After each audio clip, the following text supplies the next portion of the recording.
ওকে, তাহলে আমরা যেটা পড়বো সেটা হচ্ছে মেটেরিয়াল সায়েন্স। মেটেরিয়াল সায়েন্স আমাদেরকে পড়তে গেলে এটা খুব থিওরিটিক্যাল সাবজেক্ট।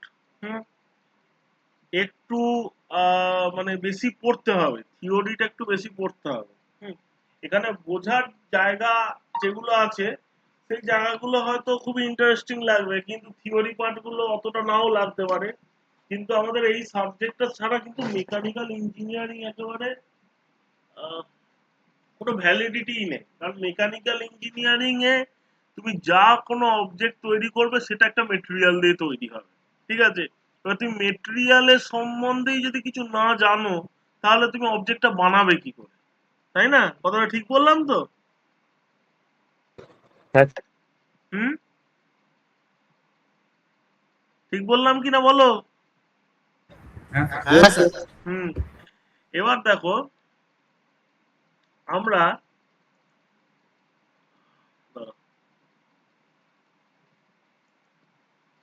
বোর্ডটা দেখতে পাচ্ছ? এই সাবজেক্টটা পড়তে গেলে কিন্তু আমাদেরকে আগে একটা খাতা বার করতে হবে। ঠিক আছে, খাতাটা বার করে ফেলো।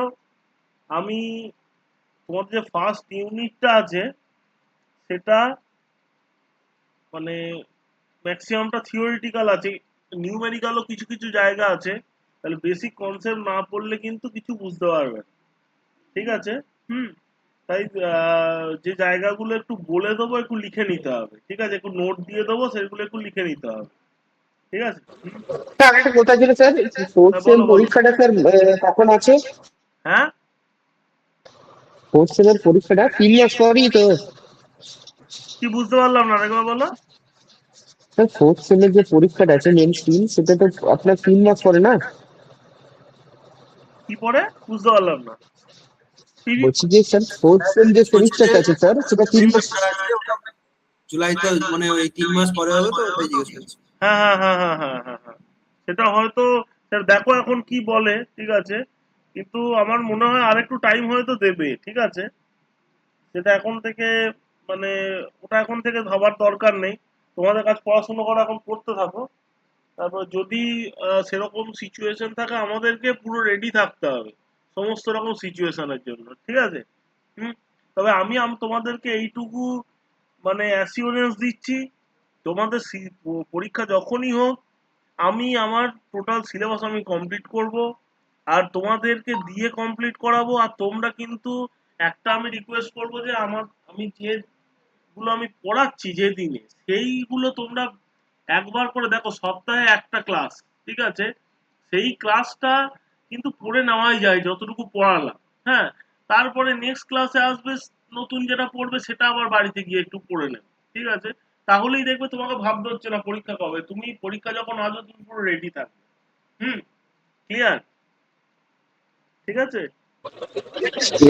হুম, এবার দেখো, একটু খাতা বার করতে হবে কারণ এখানে পুরো ম্যাক্সিমামটা থিওরি আছে। আমি একটু নোট দিয়ে দেবো, সেগুলো লিখে নিতে হবে। ঠিক আছে, আর নোট না দিলে কি বলো তো, তুমি কোন জায়গাটা পড়বে কি পড়বে একটা বেসিক কিছু পয়েন্ট তো তোমাকে জানতে হবে, তবে তো তুমি সেই জায়গাগুলো ডিপলি পড়বে।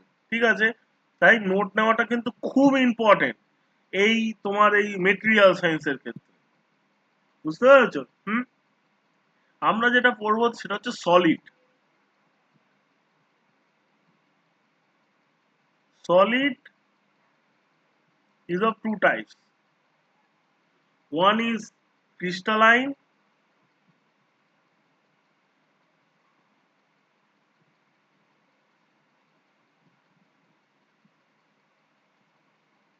another one is amorphous.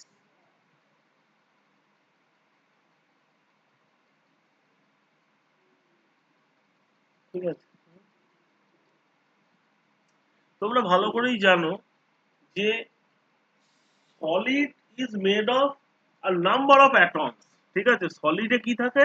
Number of atoms থাকে, অ্যাটমস, মলিকিউলস, আয়নস, এগুলো থাকে। ঠিক আছে, এইগুলো যদি কোনো অর্ডারলি, ঠিক আছে, ওয়েল ডিফাইন্ড ভাবে যদি অ্যারেঞ্জ থাকে তখন সেটাকে বলবো কি ক্রিস্টালাইন সলিড। হুম, যদি ওয়েল ডিফাইন্ড ভাবে অ্যারেঞ্জ যদি না থাকে, যদি হ্যাপাজার্ড থাকে, সেক্ষেত্রে আমি সেটাকে বলবো কি অ্যামরফাস। বুঝতে পেরেছো? Amorphous solid. ওকে, এটা কি ক্লিয়ার হয়েছে? Yes or no, tell me. Okay sir. Hmm, একটু লিখে রাখো, একটু লিখে রাখো, নাহলে কিন্তু বুঝতে অসুবিধা হবে। ঠিক আছে?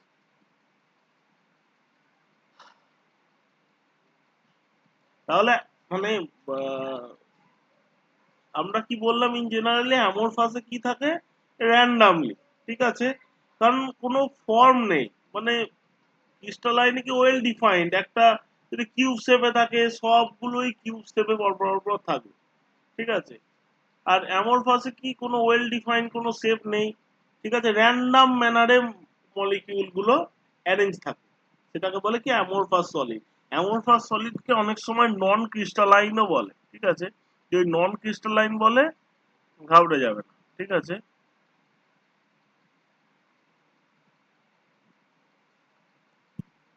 ওকে। হুম, একটু লিখে নাও।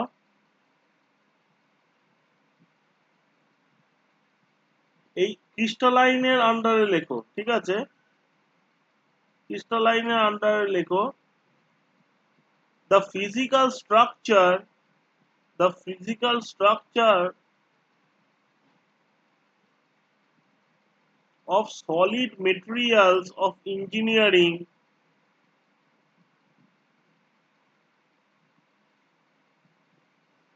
of solid materials of engineering importance, of solid materials of engineering importance depends mainly on the arrangement of atoms, ions, molecules that make up the solid and the bonding forces between them. ঠিক আছে? Sir আরেকবার বলুন। কোথা থেকে বলবো বলো? Sir depends mainly on the. আচ্ছা, depends mainly on the arrangement of the atoms,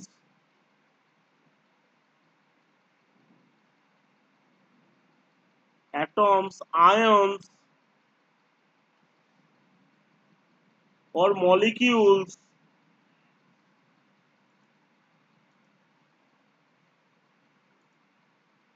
that make up the solid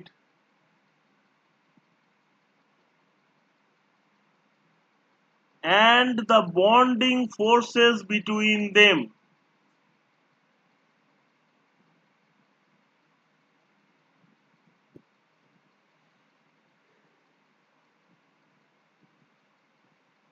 ওকে? তার মানে কি, যে কোনো আমি সলিড মেটেরিয়াল যদি ইউজ করি, সেখানে কি থাকছে? একটা অ্যারেঞ্জমেন্ট থাকে, অ্যাটমস, আয়নস অর মলিকিউলস এর একটা অ্যারেঞ্জমেন্ট থাকে। ঠিক আছে?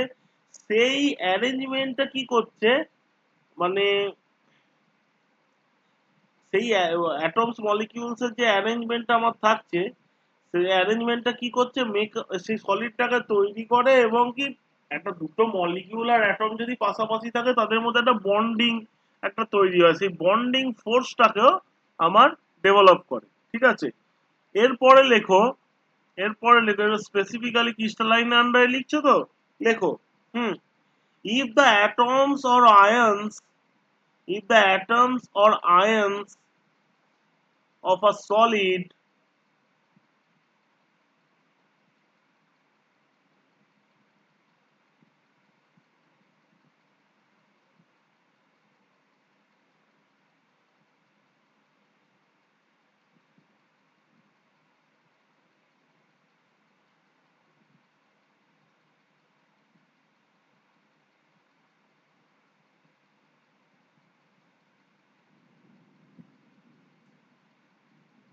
ঠিক আছে?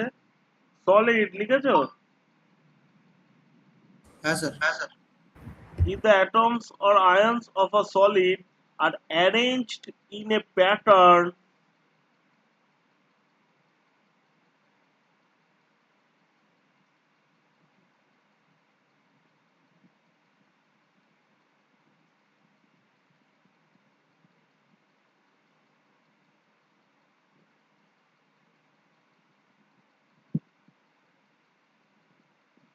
are arranged in a pattern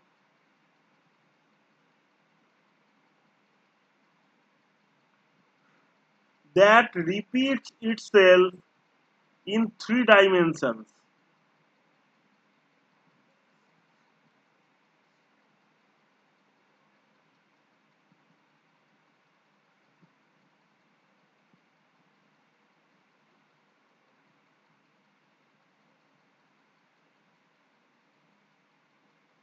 They form a solid that repeats itself in three dimensions. লিখেছো? That repeats itself in three dimensions. কমা দিয়ে লেখো they form a solid that has long range order.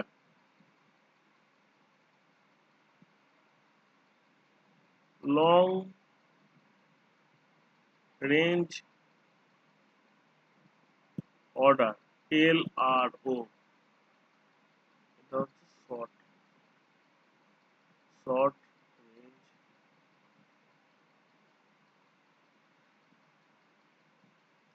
SRO. ঠিক আছে? হুম?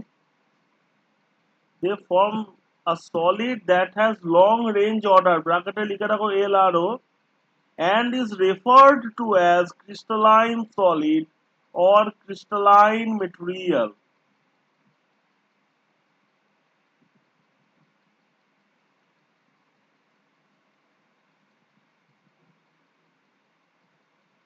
ঠিক আছে? Sir and records And is referred to as a crystalline solid or crystalline material. Okay.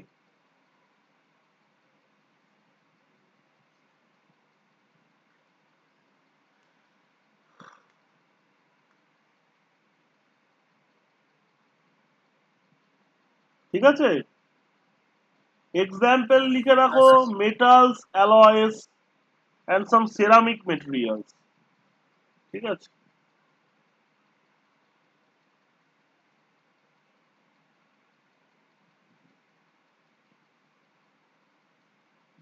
ঠিক আছে? তাহলে এখানে লং রেঞ্জ অর্ডার জিনিসটা কি একটু দেখে নাও। হ্যাঁ, ধরো অ্যাটমটা থ্রি ডাইমেনশনাল স্পেসে এইভাবে অ্যারেঞ্জ আছে।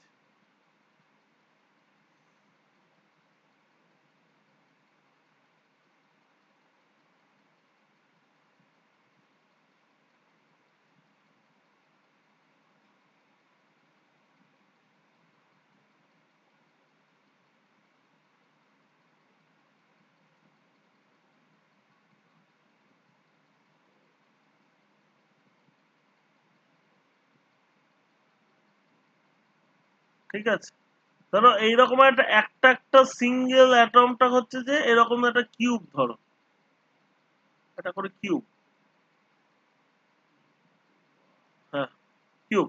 ওকে, তাহলে অ্যাটম গুলো ধরো এইভাবে অর্গানাইজড আছে। এবার এইটা ধরো রিপিট করছে, লং রেঞ্জে এটা রিপিট করছে, তখন সে কি রকম ফর্মেশন করছে? ক্রিস্টালাইন ফর্ম করছে। ঠিক আছে? যেমন দেখো অর্ডারটা দেখো, একটা পারফেক্ট অর্ডারলি ম্যানারে কিন্তু কিন্তু রিপিট হচ্ছে। ঠিক আছে? এই কিউব পাশেও আছে, পাশেও আছে, এই দিকেও রিপিট হচ্ছে, এই দিকেও রিপিট হচ্ছে, এই দিকেও রিপিট হচ্ছে, এই দিকেও রিপিট হচ্ছে, টোটাল আমার ক্রিস্টালাইন মেটেরিয়ালটাকে তৈরি করছে। ঠিক আছে? তাহলে এই যে মেটেরিয়াল, এই লং রেঞ্জ অর্ডার বলতে কি, চারিদিকে অনেক দূর অব্দি এইটা রিপিট হতে থাকছে। ঠিক আছে? তাই ক্রিস্টালাইন মেটেরিয়াল গুলো কি হয়? লং রেঞ্জ অর্ডারে, অর্ডারলি ম্যানারে রিপিট হয়। ঠিক আছে? বুঝতে পেরেছো? এরপরে আছে কি? Amorphous or non crystalline. এখানে লিখে রাখো, লেখো দেয়ার আর সাম মেটেরিয়ালস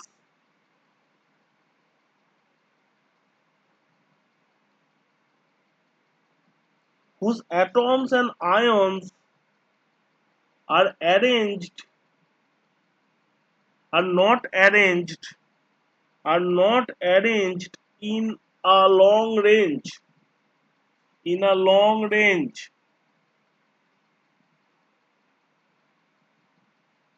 Okay,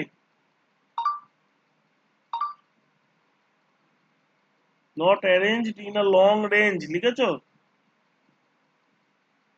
হ্যাঁ sir.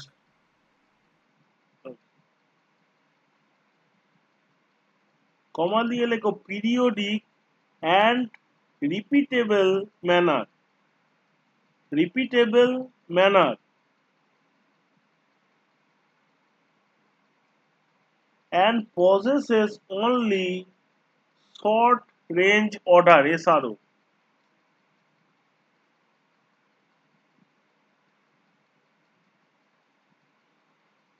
repeatable manner And possesses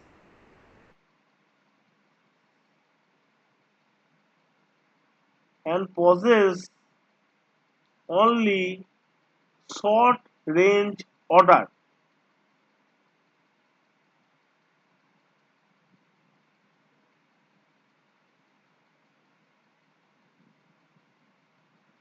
Full stop দিয়ে লেখো this means that order exists.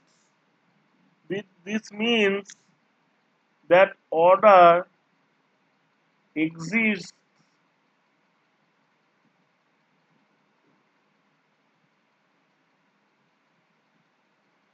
only in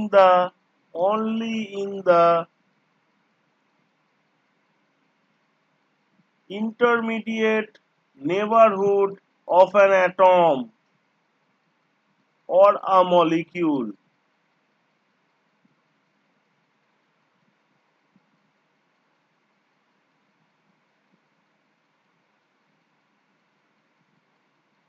sir intermediate neighbourhood. Intermediate neighborhood of an atom or a molecule.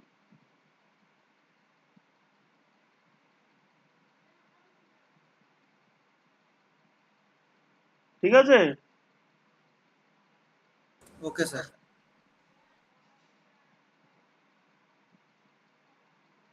তার মানে কি হচ্ছে? আচ্ছা পুরোটাকে লিখে নাও তারপর বলছি। The materials with, তারপর ফুল স্টপ দিয়ে লেখো the materials with short range order SRO লিখতে পারো are classified as amorphous. Amorphous. Amorphous মানে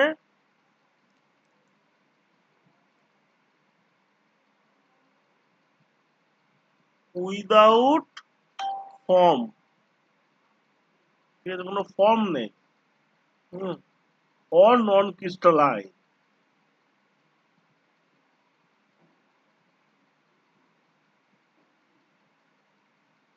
ঠিক আছে?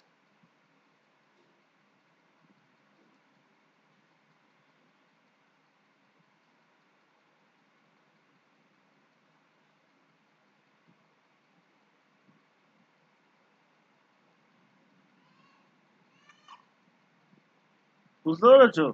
তার মানে কি হচ্ছে, যেখানে ধরো শর্ট রেঞ্জ অর্ডার এক্সিস্ট করছে, মানে অর্ডারটা রিপিট হচ্ছে না, রিপিটেবল নয়, হ্যাঁ, খুব কম, মানে নিজের অ্যাটমে আছে কিংবা তার পাশেরটাতে আছে, তার থেকে বেশি দূর যাচ্ছে না, ঠিক আছে, তখন সেটাকেই বলছি অ্যামরফাস। অ্যামরফাস মানে উইদাউট ফর্ম, মানে কোনো ফরমেশন নেই, হুম, আর হচ্ছে মানে কোনো ডিফাইন্ড ফরমেশন নেই আর কি। আর কি হচ্ছে নন ক্রিস্টালাইন মেটেরিয়াল, ঠিক আছে। এক্সাম্পলে লিখে রাখো ওয়াটার, লিকুইড ওয়াটার,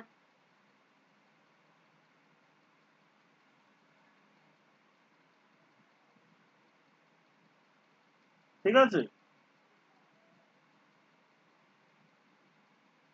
ক্লিয়ার?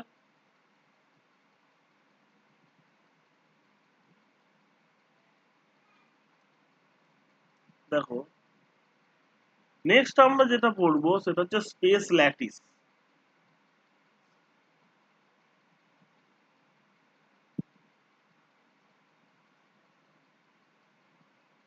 ধরো একটা একটা ক্রিস্টালাইন মেটেরিয়ালের কি হয়, একটা নেটওয়ার্কে, ঠিক আছে, অ্যাটম গুলো অ্যারেঞ্জ থাকে, সেই নেটওয়ার্কটা এরকম হতে পারে, দেখো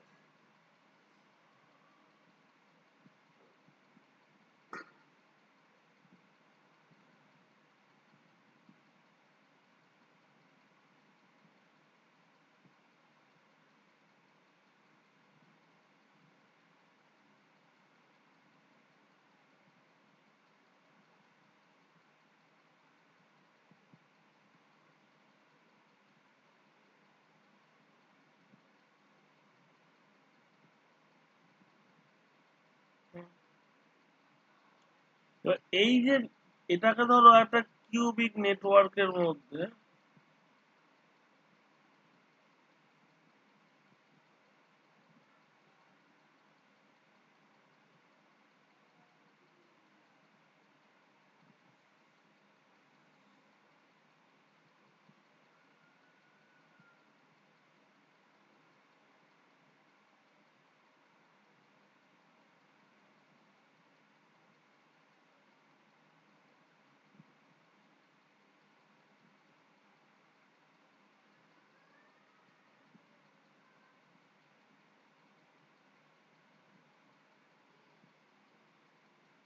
এই ধরো একটা কিউবিক নেটওয়ার্কের মধ্যে অ্যাটম গুলো অ্যারেঞ্জ থাকছে, ঠিক আছে?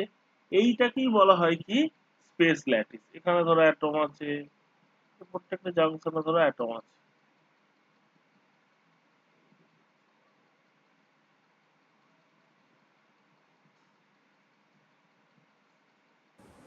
ফেস সেন্টার কিউব, হ্যাঁ, এফসিসি স্ট্রাকচার। বাহ, অনেক পড়ে ফেলেছো।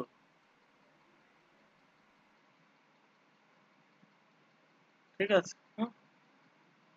তাহলে এরকম ভাবে অর্ডারলি ম্যানারে আছে, এটাকে কি বলছি আমি স্পেস ল্যাটিস।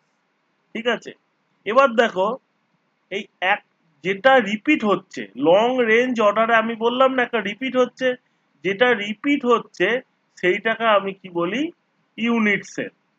যেমন ধরো এই কিউব, একটা কিউব, একটা ছোট কিউব, এটা রিপিট হয়ে হয়ে এই সেলটাকে ফর্ম করছে। হ্যাঁ,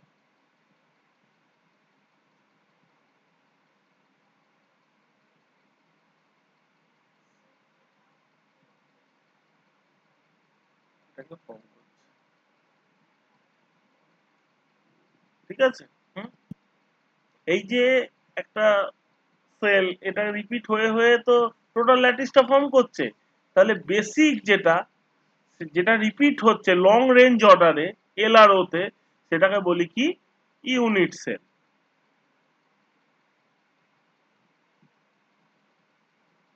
ঠিক আছে, বুঝে গেছি আমি স্পেস ল্যাটিস কাকে বলে, ইউনিট সেল কাকে বলে। হুম। এবার দেখো যে যে পয়েন্ট গুলোতে আমার এই অ্যাটমস থাকছে বা মলিকিউলস থাকছে, সেই সেই পয়েন্ট গুলোকে আমি কি বলবো ল্যাটিস পয়েন্ট। ঠিক আছে, হুম। দেখো এবার,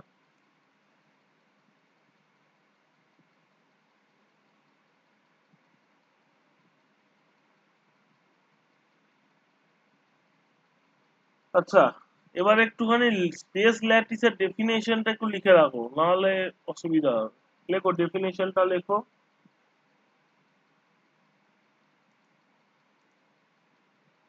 ঠিক আছে, লেখো ডেফিনেশনটা। লেখো atoms arrangements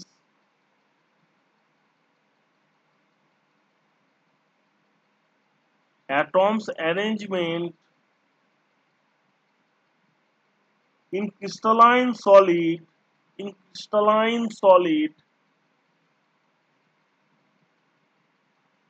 can be described by can be described by referring the atoms referring the atoms to the points of intersection of a network line in three dimensions. By referring the atoms to the points of intersection of a network of lines in three dimensions. Full stop দিয়ে লেখো, such network is called space lattice. Such network is called space lattice.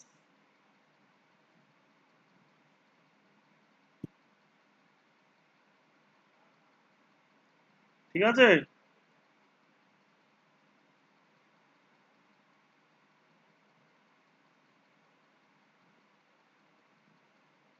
Okay sir.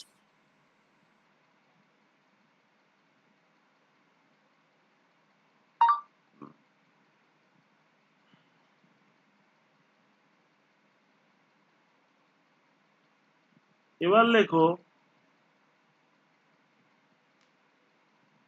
each space lattice each space lattice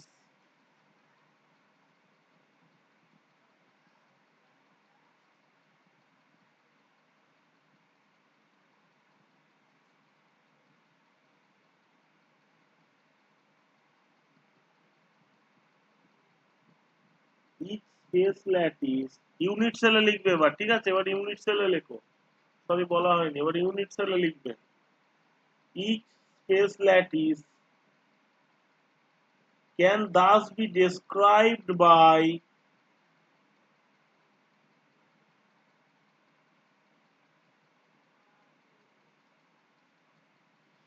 can thus be described by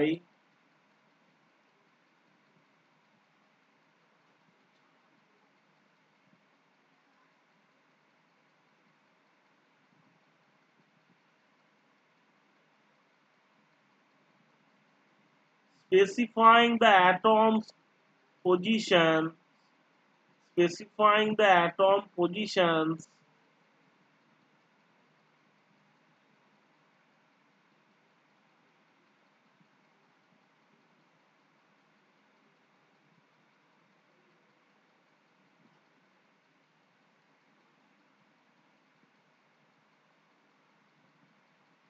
in a repeating unit cell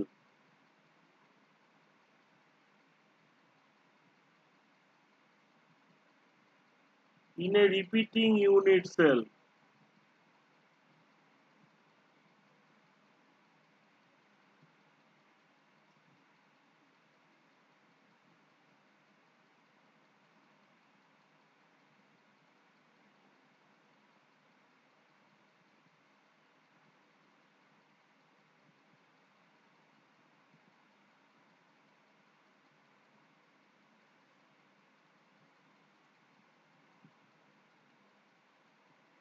ঠিক আছে?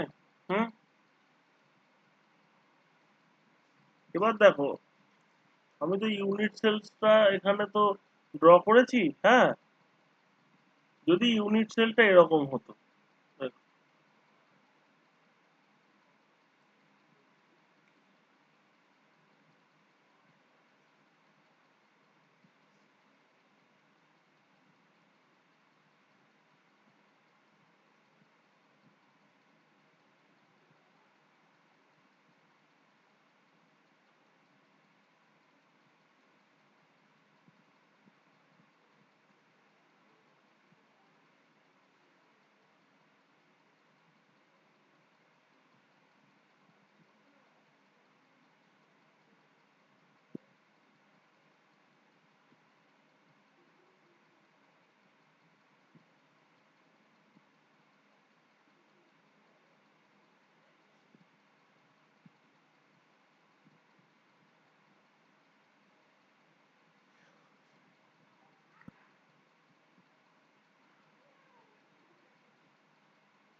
ঠিক আছে? হুম,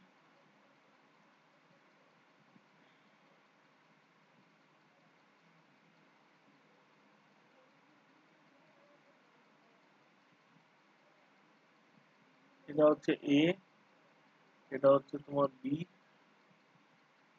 এটা হচ্ছে তোমার C.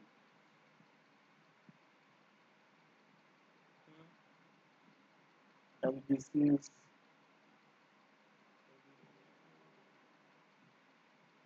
alpha and this is beta. This angle is gamma. ঠিক আছে? হুম?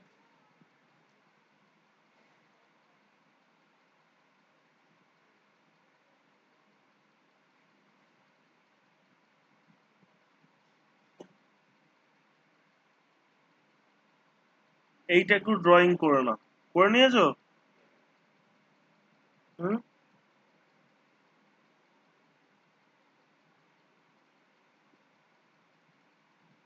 Drawing করে নিয়েছো? না স্যার, দাঁড়ান একটু।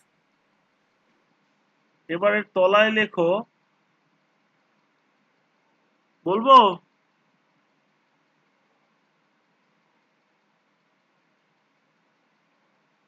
হ্যালো?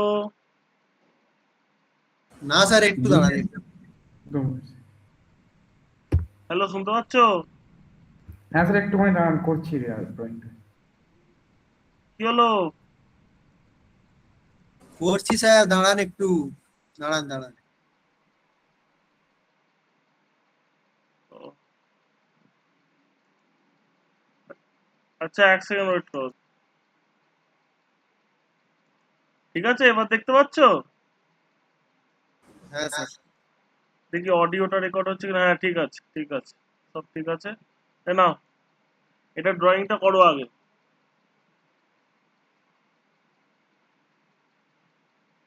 এবার ইউনিট সেল আমি এটা পারপেন্ডিকুলার ড্র করে দিয়েছি। অ্যাকচুয়ালি বিভিন্ন টাইপের শেপে হতে পারে, ঠিক আছে? বুঝতে পেরেছো?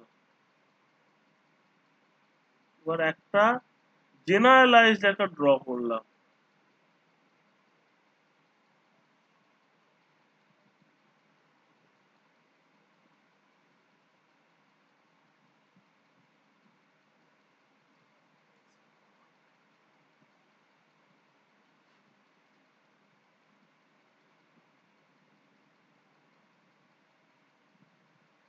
হয়ে গেছে স্যার।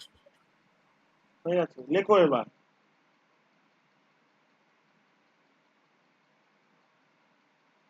লেখো the size and shape of the unit cell. The size and shape of the unit cell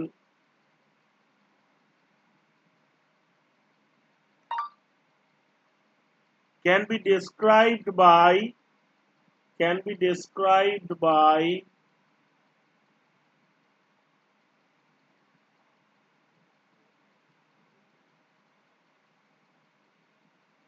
three lattice vectors A, B, and C.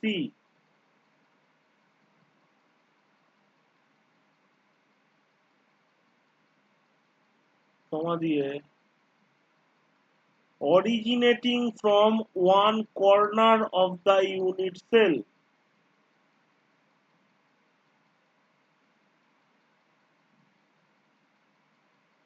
কি বলেন, অরিজিনেটিভ?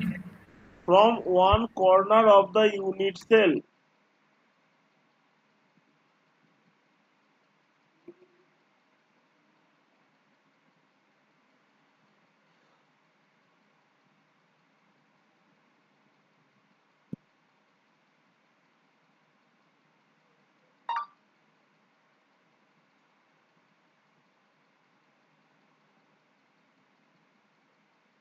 ঠিক আছে?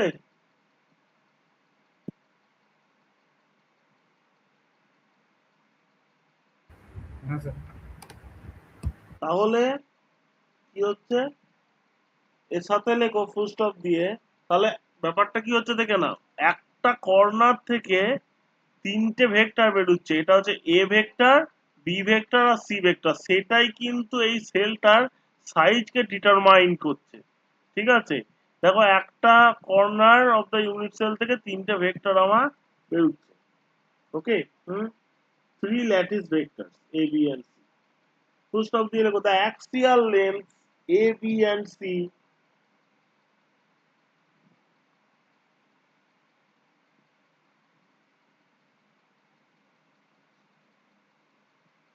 the axial length A, B and C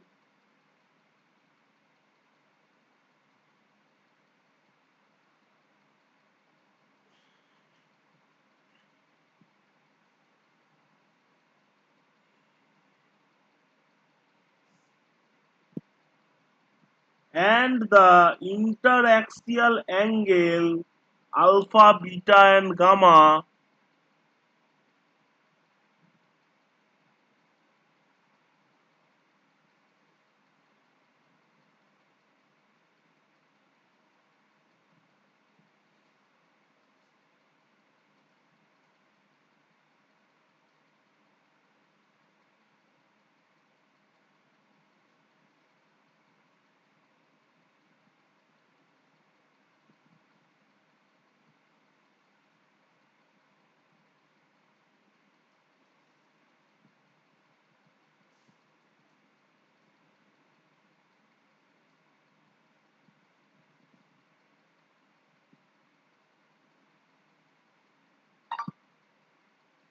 alpha, beta and gamma are the lattice constants of the unit cell.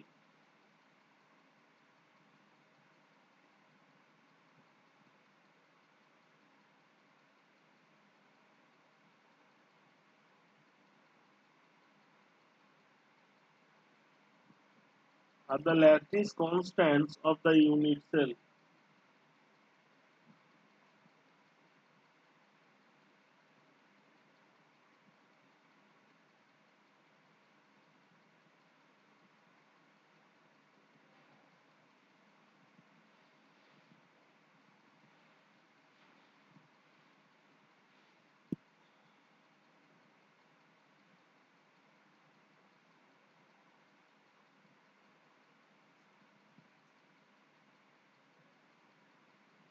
ঠিক আছে, লিখেছো? হ্যাঁ sir. ঠিক আছে, এবার স্পেস ল্যাটিসের ক্লাসিফিকেশন আমরা আসি। এই এবিসি আলফা বিটা গামাটা দেখে নিয়েছো, এটার উপর ডিপেন্ড করে স্পেস ল্যাটিসের কিছু ক্লাসিফিকেশন হয়। ঠিক আছে, দেখো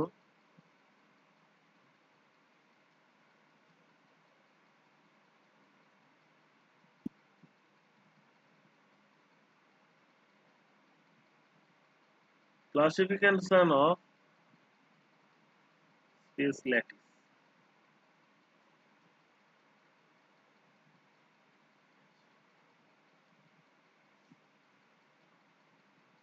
ঠিক আছে,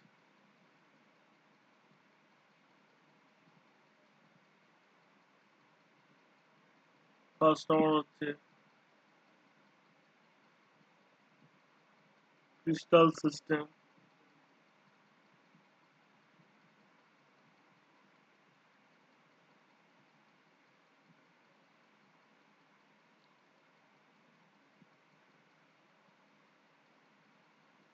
axial length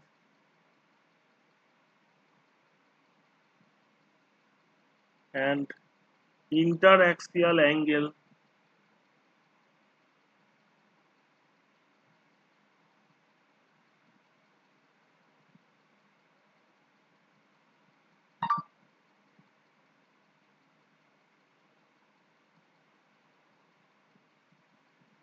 আরেকটা হচ্ছে স্পেস ল্যাটিস।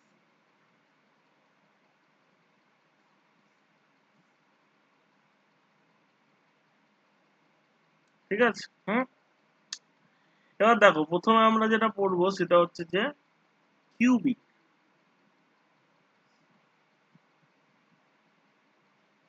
কিউবিক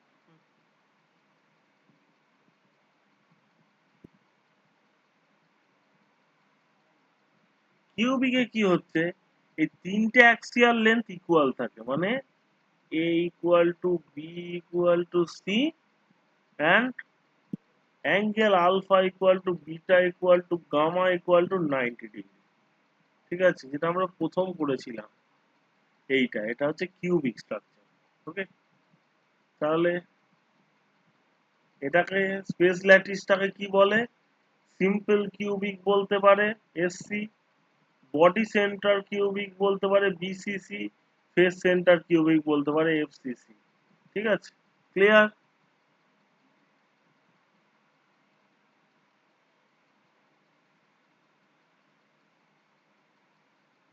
বুঝতে পেরেছো? নেক্সট হচ্ছে যে টেট্রাগোনাল।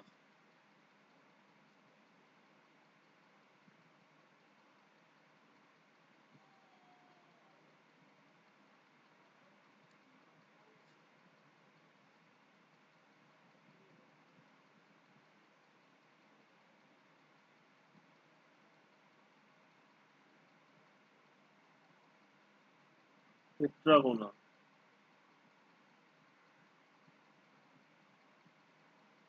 A equal to B not equal to C, alpha equal to beta equal to gamma equal to 90 degree।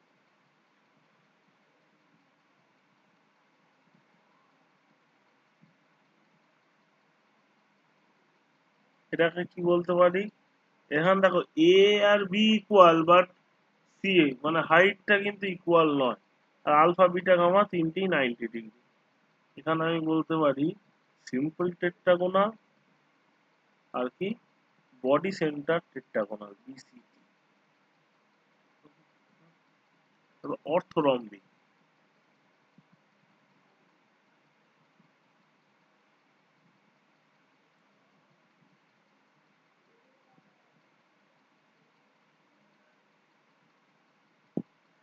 অর্থরম্বিক অর্থরম্বিকে কি হচ্ছে?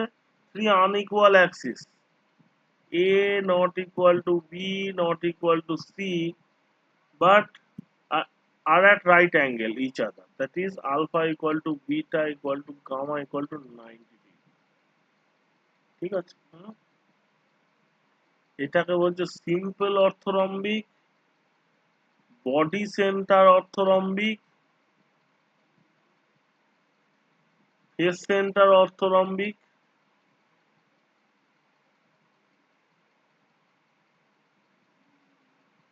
আর একটা হচ্ছে base centred orthorhombic, BSC base centred orthorhombic. Okay, orthorhombic হয়ে গেল, ক্লিয়ার? রম্বোহেড্রাল,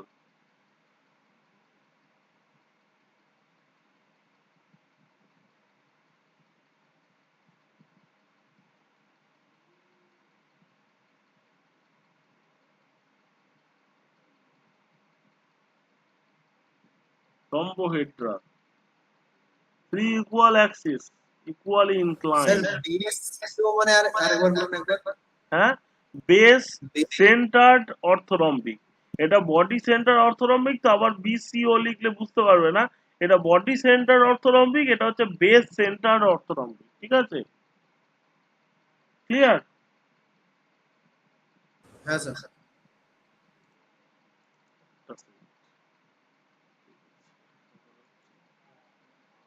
এরপর হচ্ছে রম্বোহেড্রাল। রম্বোহেড্রাল হচ্ছে যে three equal Axis equally inclined, A equal to B equal to C and equally inclined, alpha equal to beta equal to gamma, but that is not equal to 90 degree।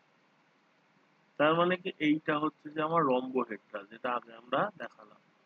দেখো ABC equal আর alpha beta gamma তিনটেই equal, কিন্তু এটা 90 degree নয়, তাই তো? এটাকে বলে simple rhombohedral. ঠিক আছে, মানে এভাবে লিখি, না হলে বুঝতে অসুবিধা হবে। ঠিক আছে,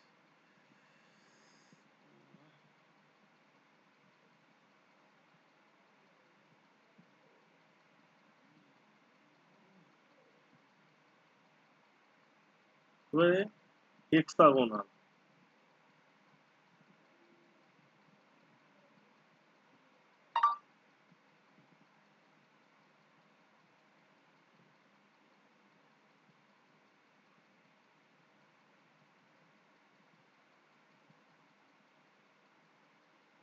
এখানে A equal to B not equal to C and alpha equal to beta equal to 90 degree gamma equal to 120 degree. Simple hexagonal.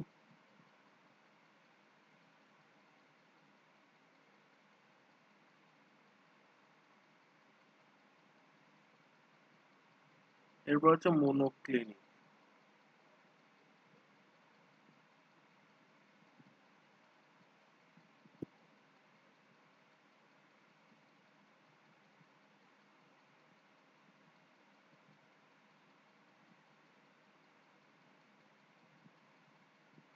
Alpha gamma 90 degree not equal to beta. Simple monoclinic and body centered monoclinic.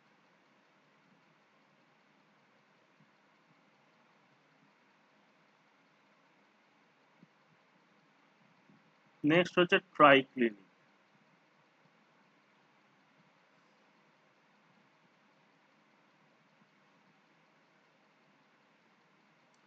A not equal to B not equal to C and alpha not equal to beta not equal to gamma not equal to 90 degree. এখানে কি থাকে? Simple triclinic. ঠিক আছে, হ্যাঁ। তার মানে বুঝতে পারছো এখানে এ বি সি তিনটেই not equal to and alpha beta gamma এই তিনটেই 90 ডিগ্রি নয় আর আনইকুয়াল। ঠিক আছে, হুম, ক্লিয়ার? এত অবধি বোঝা গেছে?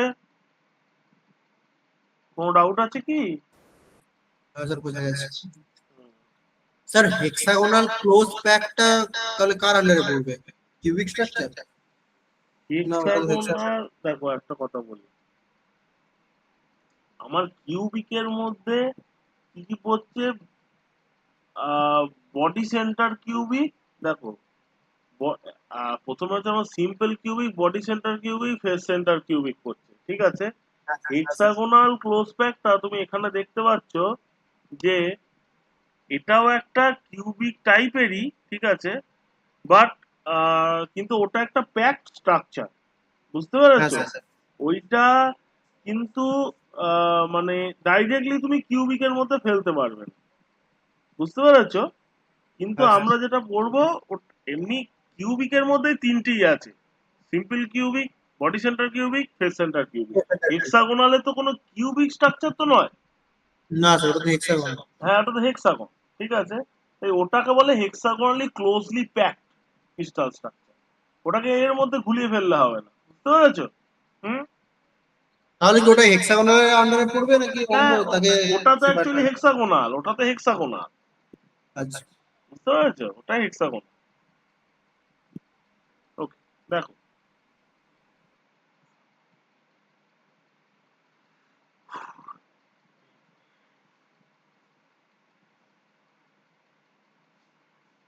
শেপটা তো হেক্সাগোনাল, তাহলে আমি সেটাকে কিউবিকে ফেলতে পারবো না। ঠিক আছে,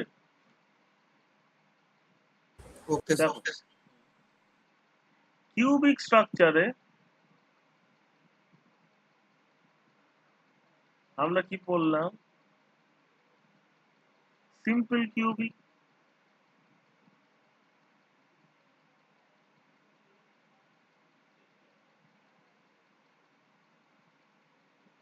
body centred cubic,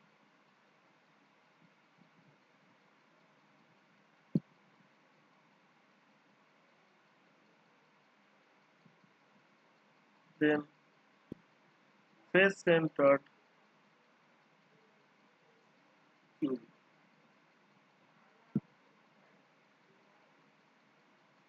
okay, body centre cubic কি? BCC, and face centre cubic হচ্ছে এফসিসি, আর এটা হচ্ছে সিম্পল।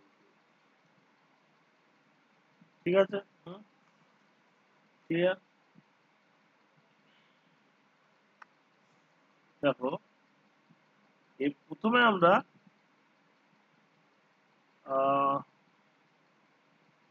সিম্পল কিউবিকটা দেখি। সিম্পল কিউবিকের ক্রিস্টাল স্ট্রাকচার কিরকম থাকে? কিউব এটা, ঠিক আছে।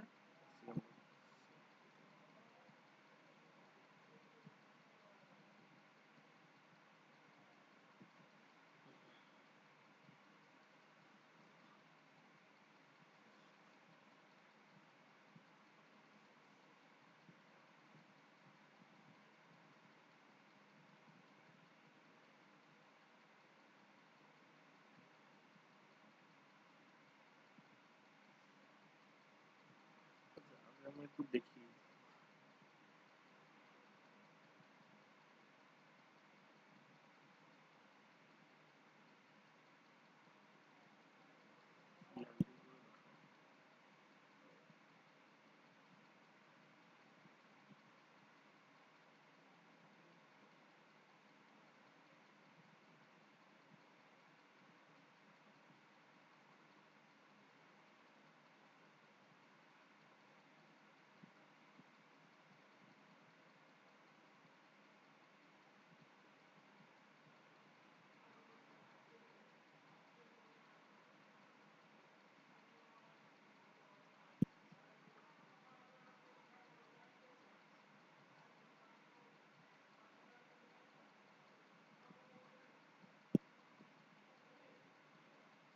ঠিক আছে, সিম্পল কিউবিকে দেখো চার, শুধু 8 কর্নার্সে আমার 8টা অ্যাটম আছে। ঠিক আছে, বডি সেন্টার কিউবিকে কি হচ্ছে,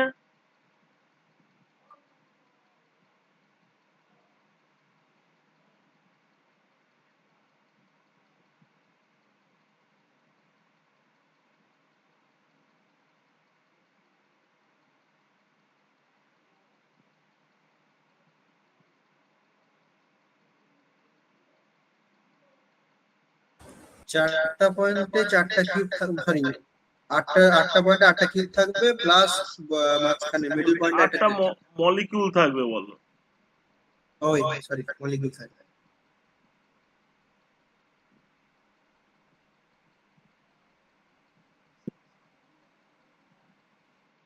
আর এই ধরো মিডিলে একটা ছোট করে, মিডিলে একটা মলিকিউল থাকবে।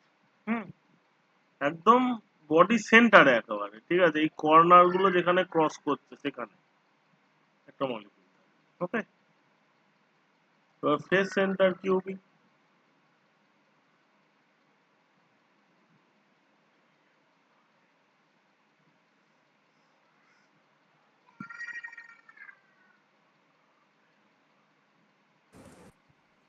আটটা পয়েন্টে থাকবে আহ, আটটা সার্কেল প্লাস ছটা ফেসে ছটা করে কিউব থাকবে।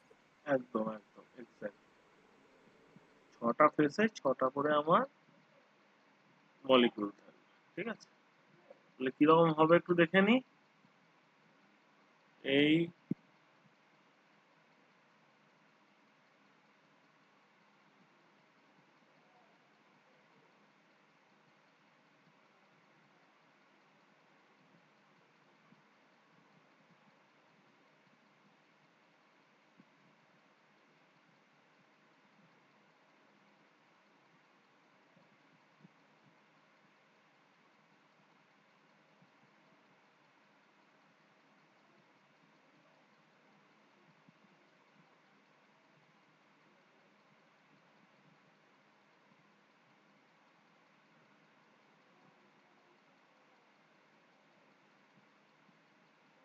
ঠিক আছে, ফেসে একটা করে থাকবে, মানে প্রত্যেকটা ফেসে মিডিলে একটা করে আমার মলিকিউল থাকছে। বুঝতে পেরেছো? হ্যাঁ, এটা হচ্ছে ফেস সেন্টার কিউব।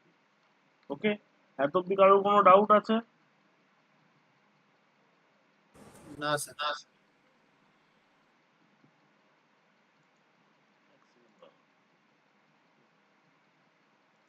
আচ্ছা, একটু দেখে নি।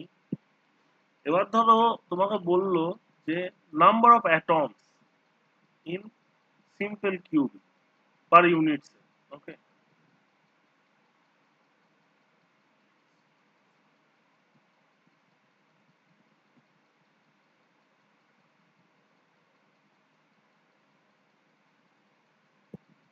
পার ইউনিট সেল ইকুয়াল টু, দেখো এই যে একটা অ্যাটম এ কতগুলো ইউনিট সেলের সাথে শেয়ার হচ্ছে বলো তো? 8টা ইউনিট সেলের সাথে। এর এইদিকে চারিদিকে যে ইউনিট সেল আছে টোটাল দেখবে 8টা সেলের সাথে শেয়ার হচ্ছে। তাহলে হ্যাঁ স্যার, একটা অ্যাটম কতটা ইম্প্যাক্ট ফেলছে একটা সেলে? 1/8। 1/8 into 8 equals to 1. হ্যাঁ, তো একটা অ্যাটম মানে 1/8 পোর্শন একটা সেলে শেয়ার করছে। তাহলে 8টা অ্যাটম আছে, তাহলে ইন্টু 8 করে দাও, ইকুয়াল টু 1। তো number of atom per unit cell কি হয়ে গেল 1। এইখানে কি হচ্ছে নাম্বার আটটা অফ শেয়ার করছে প্লাস মাঝখানে একটা থাকছে, তাই 1+1। অ্যাটমস পার ইউনিট সেল, 8টা শেয়ার করছে 1/8 প্লাস 1, একটা ভিতরে আছে প্লাস 1, তাহলে 2। ঠিক আছে, ওকে। এটা বিসিসির জন্য আমি ঠিক লিখেছি তো? হ্যাঁ স্যার। এবার এফসিসিটা বলো।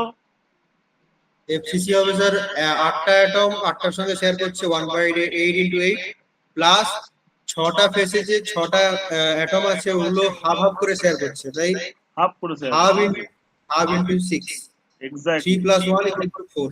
8 × 1/8, 8টা এই কর্নার অ্যাটম 8 জনের সাথে শেয়ার করতে 1/8 পোর্শন একটা সেলে আসছে। টোটাল 8টা অ্যাটম আছে, তাই 8 × 1/8, this is for corner atom. And for the face atom, it is shared by 2 cells. So there are 6 faces, so 6 atoms that is shared by 2 cells, that is half. So this is your 1 plus 3, that is 4. So number of atoms per unit cell, it is as 4. Okay? Clear? কোনো doubt আছে? না sir. আচ্ছা, এরপরে আমি next দিনকে পড়াবো, সেটা হচ্ছে যে তোমাদের এই simple cubic, body centre cubic, face centre cubic, এইগুলোর atomic packing factor. Atomic packing factor এটা পড়াবো। অ্যাটমিক প্যাকিং ফ্যাক্টর মানে হচ্ছে যে volume of atoms divided by volume of unit cell, মানে কতটা প্যাকড আছে একটা ইউনিট সেল। ঠিক আছে, যার এপিএফ কম তার তার মানে জানতে হবে যে তার ভয়েড বেশি, মানে ফাঁকা পোর্শন ইউনিট সেলে বেশি। ওকে, তাহলে এপিএফটা একটু লিখে নি, atomic packing factor.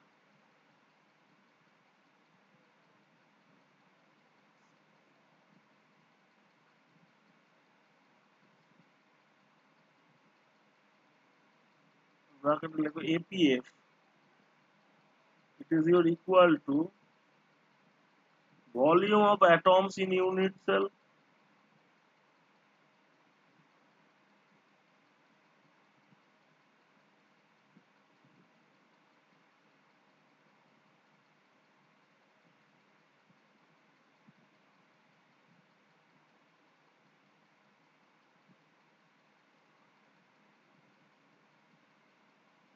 divided by volume of unit cell.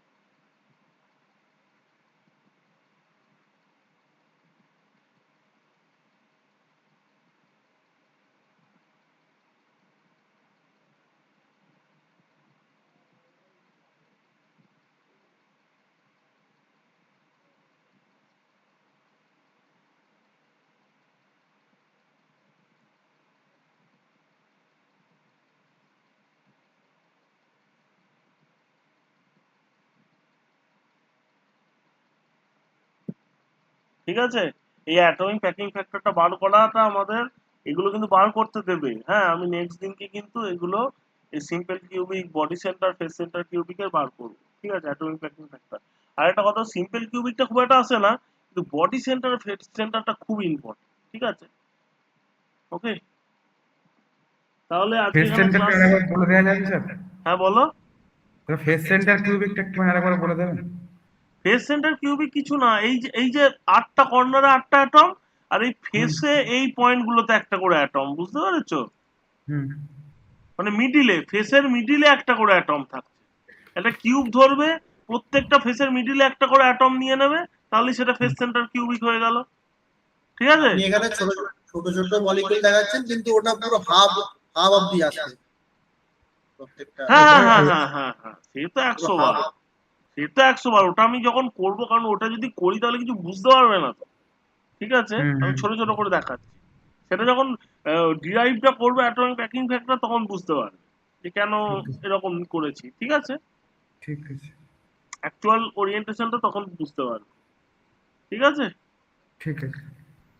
ঠিক আছে, তাহলে এখানে আমরা ক্লাস শেষ করছি। Okay sir.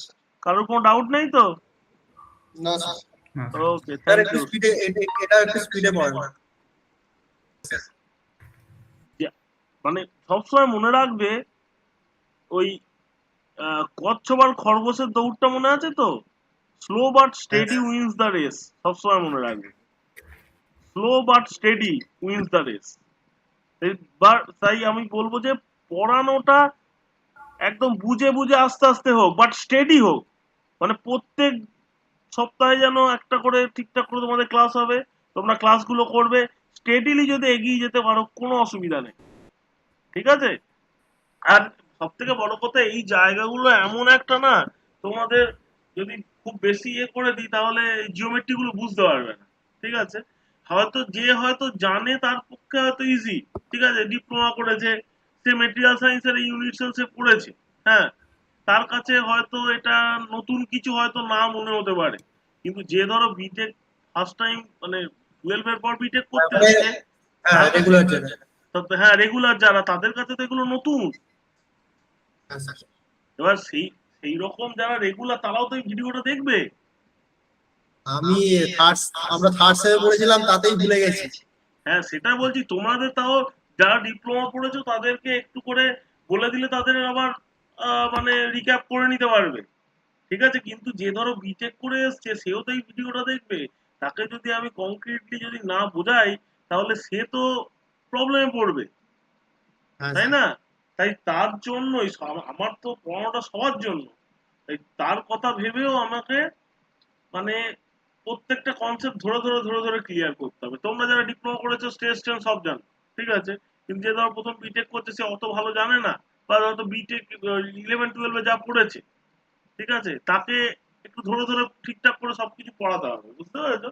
বাট আমি তোমাকে অ্যাসিউরেন্স দিচ্ছি, যখনই তোমাদের পরীক্ষা থাকুক, পরীক্ষার আগে দরকার হলে এক্সট্রা ক্লাস নিয়েও আমি সিলেবাস শেষ করবো। সিলেবাসের কোনো মানে আর্ধেক করে বা কিছু করে তোমরা পরীক্ষা দিতে যাবে না, সিলেবাস কমপ্লিট করেই পরীক্ষা দিতে যাবে, ঠিক আছে? ঠিক আছে।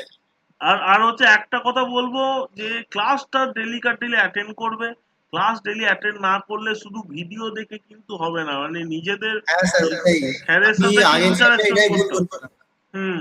আগের সেমে আমার মানে প্রোডাকশনে ছিলাম আমি, তাই আমার শিফট ছিল, হুম। তাই আমি ক্লাসগুলো ঠিক মতো করতে পারিনি। এখন আমি কোয়ালিটি অ্যাসুরেন্সে আছি, তাই জেনারেল শিফট, এখন হুম। সবকিছুই করতে পারছি আমি। হ্যাঁ, এবার ক্লাস না করলে কি লাস্টে তোমার অত ভিডিও দেখতেও ইচ্ছা করবে না, ঠিক আছে? ইন্টারঅ্যাক্টিভ ক্লাস যদি হয়, তুমি ধরো আমি একটা জায়গা পড়াচ্ছি, তোমার সেই জায়গাটা ডাউট হয়েছে, ঠিক আছে, সেইটা তুমি আমাকে সঙ্গে সঙ্গে বলতে পারো, স্যার এটা একটু বলে দিন। কিন্তু যদি ভিডিও দেখো সেই জায়গাতে তোমাকে আমাকে মেসেজ করতে হবে, এই করতে হবে, সেটা থেকে যে বেটার হচ্ছে একদম ক্লাসেই কনসেপ্ট ক্লিয়ার করে নাও। আর দেখতে তো একদম। তোমাকে হবেই, আজ না হলে কাল, তাহলে আজকেই দেখে নাও না, আজকেই ডাইরেক্ট ক্লাসটাই করে নাও, বুঝতে পেরেছো? হ্যাঁ স্যার, আর তোমরা সব ক্লাস করলে আমার পড়াতে খুবই ভালো লাগে। ক্লাস না করলে নিজেদেরও একটা হয় যে না, দু তিনটে ছেলে যদি আসে বা তোমরা ক্লাসটা যদি করো, তোমরা আমাকে কোশ্চেন করবে, আমি তোমাদের সেই কোশ্চেন গুলো অ্যান্সার করবো, ক্লিয়ার করে দেবো কনসেপ্টটা। এইভাবেই পড়ানোটা ভালো হয়, বুঝতে পেরেছো? হ্যাঁ স্যার, ঠিক আছে, থ্যাংক ইউ স্টুডেন্ট। ঠিক আছে। ঠিক আছে sir, good night sir. Good night.